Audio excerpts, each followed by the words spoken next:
रवि लामिछाने र बालेन शाह बीच सहमति भइसकेको छ। उनीहरू अब एउटै पार्टीबाट एउटै चुनाव लड्नेछन्। अब रवि लामिछाने र रासपालाई बालेन शाहको सपोर्ट हुनेछ, सहयोग हुनेछ, जसले गर्दा रासपा एकदमै बलियो भएको छ। अब रासपालाई नेपालको सबैभन्दा ठुलो पार्टी हुनबाट कसैले पनि रोक्न सक्दैन। राष्ट्रिय स्वतन्त्र पार्टीमा अब दुईवटा भागहरू रहेका छन्, एउटा रवि लामिछाने अनि अर्को बालेन शाह। रवि लामिछाने र बालेन शाह बीच 7 बुँदे सहमति भएको छ। सहमति अनुसार पार्टीको नाम रासपा नै रहने, चुनाव चिन्ह घण्टी नै रहने अनि राष्ट्रिय स्वतन्त्र पार्टीको सभापति पनि रवि लामिछाने नै रहनेछन्। तर अब आउने निर्वाचनमा प्रधानमन्त्रीको उम्मेदवारको रूपमा भने बालेन शाह रहनेछन्।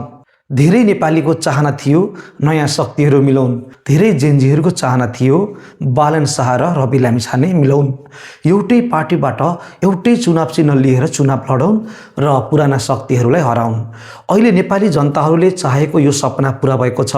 नेपाली जनताहरूले रवि लामिछाने र बालेन शाहलाई एउटै पार्टीमा देख्न चाहेका थिए र अब आउने निर्वाचनमा पुराना शक्तिहरू विरुद्ध एकजुट भएर लड्ने आशा गरेका थिए। सोही आशा अनुसार बालेन र शाह र रवि लामिछाने मिलिसकेका छन् र अब आउने निर्वाचनमा पुराना शक्ति विरुद्ध एउटा ठूलो चुनौती रहनेछन्।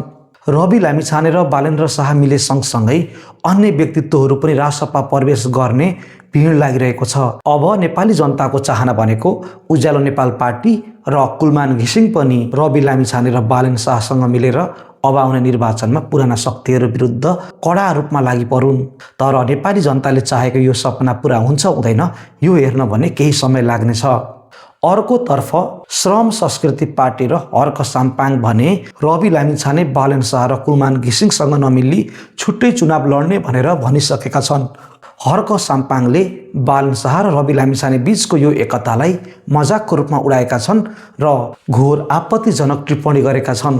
तपाईहरूले सुन्न सक्नुहुन्छ हर्क साम्पाङले बालेन शाह र रवि लामिछानेको एकतालाई कुन रूपमा लिएका छन् र कस्तो टिप्पणी गरेका छन्। यो देशलाई जलाउने, खत्तम खरानी बनाउने अनि लुट्ने मान्छे यो देशको प्रधानमन्त्री बन्ने हो कि लुकेर गेम खेल्ने रगत जेन्जीको रगतमा टेक्दै गएर सत्ताको कुर्सीमा बस्नु? जुन मान्छेको राजनीतिक विचार केही पनि छैन, होइन, आजसम्म एउटा आमसभामा आएर कसैले सम्बोधन गर्ने हिम्मत गरेन, जसले जनतासँग भेट्ने तपाईँको चाहिँ के अरे हिम्मत गरेन, जसले चाहिँ सडकको पेटी। त्यस्तै हर्क साम्पाङका समर्थकहरूले पनि बालेन र शाह र रवि लामिछानेको यो एकतालाई मजाकको रूपमा उडाइरहेका छन् र नराम्रो टिप्पणी गरिरहेका छन्। अर्कोतर्फ पुराना शक्तिहरूले पनि बालेन र शाह र रवि लामिछानेको यो एकतालाई नराम्रो रूपमा टिप्पणी गरेका छन् र नेपाली जनतालाई गलत सन्देश दिन खोजिरहेका छन्। तपाईहरू सुन्न सक्नुहुन्छ रवि लामिछाने र बालेन र शाह बीचको यो एकतालाई कस्तो रूपमा टिप्पणी गरिरहेका छन्। र अहिले भाद्र 23 र 24 गतिको आन्दोलनका नाउँमा जेन्जी पुस्तालाई भड्काएर विदेशी शक्तिको चाहिँ खेताला गोठाला बनेर विशेष गरी यसको ध्वंसको चाहिँ प्रत्यक्ष अप्रत्यक्ष नेतृत्व गरिरहेका रविजी र बालेनजीको मिलापत्रले केही हुनेवाला छैन।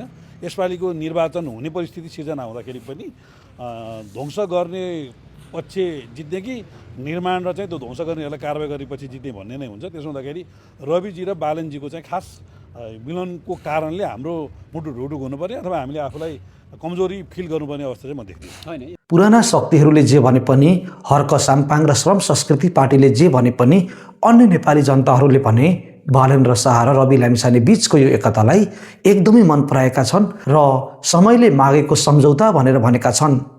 रवि लामिछाने र बालेन र शाहको यो एकतापछि रासपाले काठमाडौँका सबै निर्वाचन क्षेत्रहरू जित्ने पक्का पक्की भएको छ।